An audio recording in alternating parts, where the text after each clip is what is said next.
This is a presentation of Chapter 6 of the book Elements of Financial Risk Management by Peter Christoffersen. In this chapter, we'll introduce non-normal distributions to model returns. The learning objectives in this chapter are how to assess non-normality, and we will introduce QQ plots. Next, we will see an improved version of historical simulation that it's called filtered historical simulation.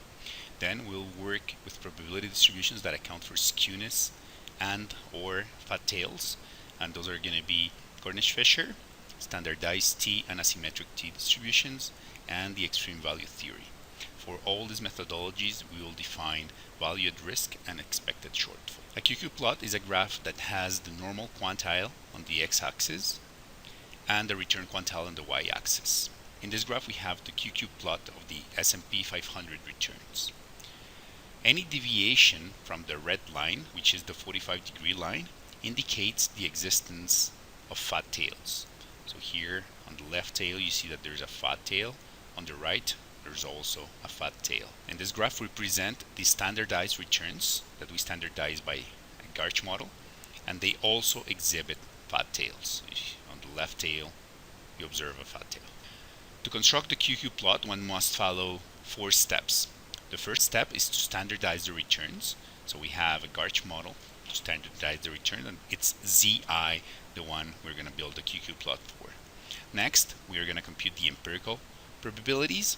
Next, we're going to compute the equivalent standard normal quantiles by evaluating this value on the inverse normal, cumulative inverse normal. Finally, we're going to draw the scatter plot that in the x-axis is going to have the normal quantiles, in the y-axis is going to have the empirical probabilities. Next, we introduce the filtered historical simulation approach that combines historical simulation with variance models such as GARCH. So it's the best of the model-based variance and the best of model-free approaches, the empirical distribution.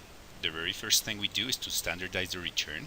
So we have a history of returns, and we're going to standardize by the daily GARCH volatilities. Then we're going to sample from the standardized returns so that we compute VAR. We're going to take minus then the sigma that comes from the GARCH model, percentile of the standardized returns. And expected shortfall is going to work the same way. We're going to take the standardized returns that are lower than the historical simulation VAR of the Z returns. And then we're going to use the GARCH volatility. The Cornish-Fisher density approximation is going to modify the normal distribution by using a skewness and excess kurtosis to compute the quantiles. The whole idea is that the standardized returns are not normally distributed, and Cornish-Fisher is going to make it right. The quantile Cornish-Fisher is the normal distribution plus a function that's going to depend on skewness and excess kurtosis. If excess kurtosis and skewness are 0, then Cornish-Fisher is equal to the normal distribution. An example of the Cornish-Fisher approximation: if we want to compute the VAR at the 1% level, then the inverse normal is minus 2.33. Hence, Cornish-Fisher is going to be equal to minus 2.33 plus some terms that depend on skewness and excess kurtosis. If skewness is equal to minus 1 and excess kurtosis is equal to 4, then the critical value is going to go from minus 2.33 to 3.63. Expected shortfall also works the same way with a Cornish-Fisher approximation. Now we turn to the standardized T distribution that depends on the degrees of freedom D. The main feature of standardized T distribution is that excess kurtosis down here is not 0 and is also a function of the D parameter. We are going to estimate the D parameter by doing maximum likelihood estimation of the standardized returns. We can also jointly estimate maximum likelihood estimation for the degrees of freedom and the GARCH variance. We include R over sigma in this case in the maximum likelihood estimation. In the case of GARCH with leverage, so this is an example, we would have to estimate 4 parameters plus the degrees of freedom. So that would be omega, alpha, beta, theta, and the degrees of freedom. All are going to be estimated at the same time. An easier way and more direct way to estimate D is by using the fourth moment equality. This we defined before, so D is basically equal to 6 over excess kurtosis plus 4. To compute VAR, you replace the inverse normal by the inverse of the standardized T with the degrees of freedom that we got from the calibration. This is the equation if you use the inverse t distribution, the regular one. Finally, for expected shortfall, use the definition that depends on the GARCH variance and the expected shortfall function that includes the inverse t distribution. We use the QQ plot with the standardized t distribution and the empirical standardized returns. Note that the QQ plot can be constructed with densities other than the normal distribution. So in this case, we are assessing if the empirical standardized returns are standardized t distributed. Since most of the empirical returns are in the 45-degree line, then we can conclude that the standardized t fits the data quite well. The asymmetric t distribution goes one step further and allows for non-zero skewness. Now, this model is going to depend on two parameters, d1 and d2. And this is the density function definition for the asymmetric t. As before, we estimate d1 and d2 via maximum likelihood estimation, or we can jointly estimate the d1 and d2 jointly with the parameters of some GARCH variance model. The easy estimate of d1 and d2 involves solving two equations with two unknowns in this nonlinear system of equations. Here we have the definition for m2, m3, and m4 that go in these equations. It depends on d1 and d2.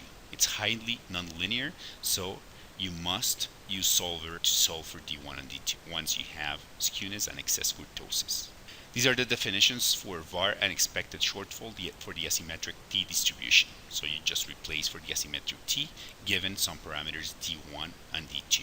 This graph gives you some intuition on how d1 and d2 make the distribution skewed and fat-tailed.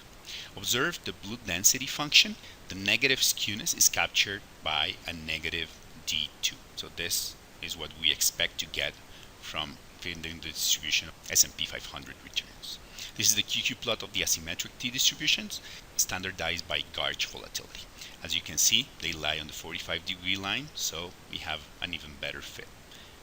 On the right tail, we actually have an overfitting of the asymmetric t distribution. We now turn to extreme value theory. In this graph, I'll give you some intuition as to what values go inside the function of EVT. First, we need the total number of returns, which is going to be equal, in this case, to 1,000. So imagine that here you have 1,000 data points. We're going to set a cutoff value u that is going to be equal to minus 2%. And then we're going to model this TU returns that are in the tail. So let's say they're 50.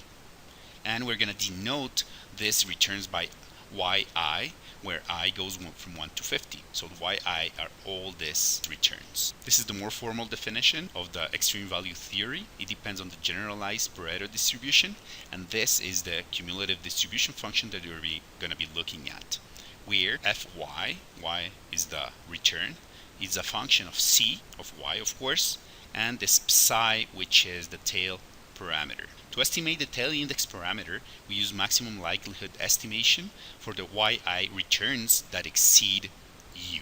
In this case, we don't need to use solver to get psi, because we're going to take the derivative of the likelihood function with respect to psi, and then we're going to find that psi is equal to this. So we basically get a closed form solution for psi that depends on tu, on yi, and u. To estimate the c parameter, we realize that there's this equality, and this equality allows us to get C in closed form as well. Value at risk and expected shortfall are going to be a function of the generalized Pareto distribution and the GARCH volatility, or the realized volatility. Here we see that var depends on u, on tu, on t, and on this coefficient psi. The coefficient psi is also called the Hill estimator or the tail index parameter. After estimating psi and c, then we need to compute the inverse cumulative distribution of the EVT, or the generalized Pareto, if we want to construct the QQ plot for EVT.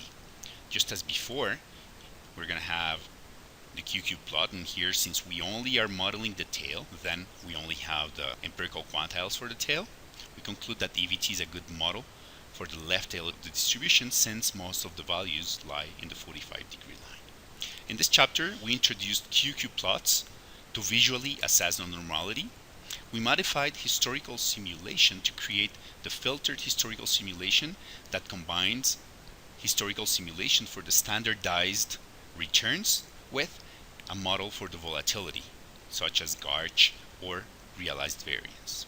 Finally, we introduced several distributions that replace the inverse normal distribution in the definition of value at risk.